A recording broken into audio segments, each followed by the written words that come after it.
Our foundation is very special because the money that we are going to raise will go to whatever department you want it to go to. If you want it to go to athletics, it'll go to that. If you want it to go for nutrition or for meditation or RPM, whichever area you choose. When Joey was diagnosed 14 years ago, it was 1 in 10,000. The statistics today is that 1 in 88 kids that are born is going to be autistic.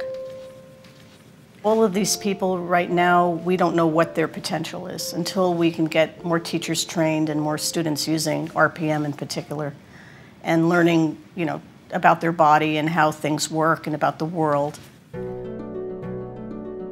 The impact that I've noticed with RPM in my family is that I can communicate with Joey now. He can tell me what he's feeling. Wait, blue or the sky is green? G-R-E-E green. All of us, we have 4 learning channels. The visual and auditory, which are the primary learning channels, and tactile and kinesthetic, which are the secondary learning channels. If a person is too engaged in one modality, then the other modalities get neglected. And for a typical person, we can keep a balance of which channel to choose, and we continuously select and prune through our channels. A person with autism cannot do that.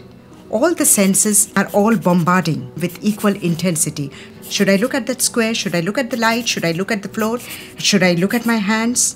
Should I hear myself humming? Should I hear the environmental noise? Should I hear the refrigerator? Should I touch this? Should I touch this? How is the temperature of the room? Everything is there competing with each other. That is where prompting comes. We have to redirect them. And that is where the teacher's voice, be on track. This is what you're supposed to hear now. Answer my questions in the right way, not by drumming on the table. Those kinds of reminders are necessary to get the right kind of response. Once that pathway gets established, the children get a learning pathway themselves. So prompting gets less and less, and it slowly aims towards fading. We want to train the children to use the letterboard. And we also want to train teachers so that then they can go out and help a lot of kids. To do that gets very costly. And part of what we want to do and raise money for is for the families that can't afford that. And that's what Joey's goal is, to help these families. The programs that Joey has benefited from have been in Colorado when it comes to snowboarding. For instance, Challenge Aspen, Extreme Sports Camp, which is a summer camp, now also has a winter camp for people to learn how to ski or snowboard that have autism. Because they have helped nourish Joey during the years when we didn't have a letterboard, and this was his outlet, was to be able to ski and snowboard. And we would support those programs that have helped Joey, or other programs that would come to us. And donations would go to either send a particular person out to Colorado to learn how to snowboard, or summertime camp to learn how to bike and hike and whitewater rafting.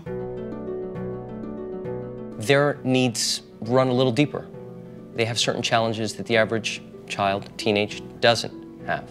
Those nutritional needs, the extra proteins, the amino acids, sugars from fruits, the vitamins and minerals from vegetables, all of those building blocks of nutrition are critical to be able to function daily and handle the underlying condition that they're trying to fight.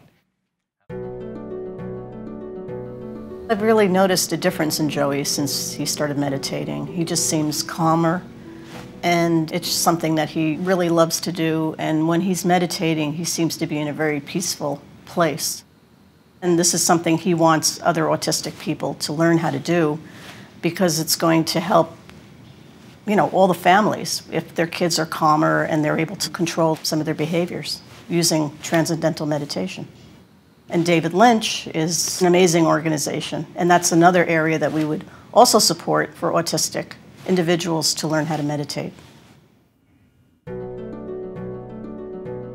We've been involved with several important research projects on autism and epilepsy. We did one of the first studies that systematically looked at individuals with autism who have epilepsy that can't be controlled with medications, which it turns out may be between 1/3 to 50% of all individuals with autism and epilepsy. The research we've undertaken so far has helped identify important problems, target new therapies, and the genetic research we're doing is now ongoing. We have a high opportunity here.